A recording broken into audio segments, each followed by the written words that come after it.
Bonjour à toi qui veux en savoir davantage sur le logiciel NetSupport School. C'est un logiciel qui te permet de contrôler l'ordinateur des élèves en ce qui a trait à tous les logiciels, les sites Internet, les imprimantes, les clés USB. Tu pourras aussi partager ton écran lors d'une présentation aux élèves. Tu pourras aussi bloquer les ports USB et davantage. C'est un logiciel qui est très pratique lors de l'évaluation numérique. Par exemple, si tu enseignes en secrétariat et tu veux bloquer l'accès à certains sites Internet ou encore au logiciel Antidote, tu vas pouvoir le faire.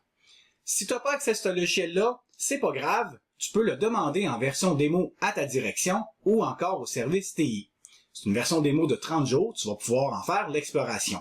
Sache que tu y as peut-être déjà accès. Il y a aussi d'autres logiciels qui font le même travail. Alors, on va regarder un peu comment ils fonctionnent.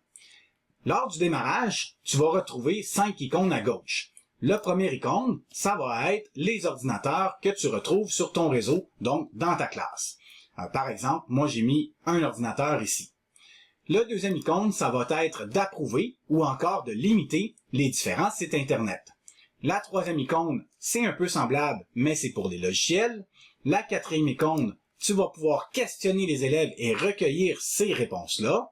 Et la cinquième icône, c'est pour être capable de gérer la liste d'attente d'impression ainsi que les différentes imprimantes dont tu as accès. Alors, si on retourne dans la première icône, tu vas constater que j'ai ici un ordinateur. En faisant un double-clic sur l'icône, tu vas retrouver l'ordinateur en plus grand.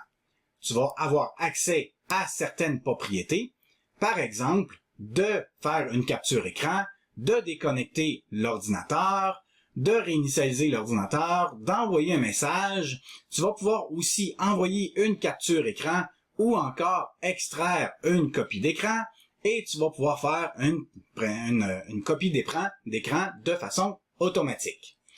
Alors ça, c'est toutes les options qu'on peut retrouver et tu peux également contrôler l'ordinateur, alors partager et surveiller. Tu as différents outils que tu peux aussi avoir comme le transfert de fichiers.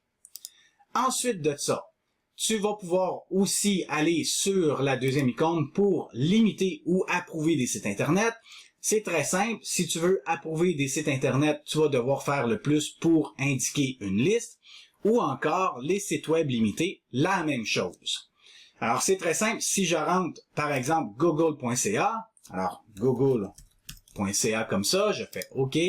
Alors là, j'ai créé ma liste. Il va falloir que je dise à l'ordinateur, fais appliquer cela sur tous les ordinateurs de la classe. Alors, en haut, j'ai les différents menus. Je pourrais appuyer sur le bouton ici, approuver seulement. Alors voilà. Et là, à partir de là, je pourrais avoir que les sites Internet approuvés. Même chose, limiter tous les sites Internet. Alors, l'icône ici, il a changé. Même chose pour qu'est-ce qui est de bloquer les sites Internet. C'est similaire pour qu'est-ce qui est des applications. Cependant, alors je n'ai pas d'option pour dire aux autres ordinateurs applique ces paramètres-là. Elles sont appliquées automatiquement à mesure que je rentre l'information des applications approuvées ou limitées. Alors, je peux bien entendu aussi sauvegarder ces listes-là. Par exemple, les applications approuvées ou les applications limitées. J'ai ici accès à la liste et je pourrais, par exemple, aller importer ou exporter cette liste-là. Même chose pour qu'est-ce qui est des sites Internet. Je pourrais aller ici et créer une nouvelle liste, en charger une ou encore en sauvegarder une.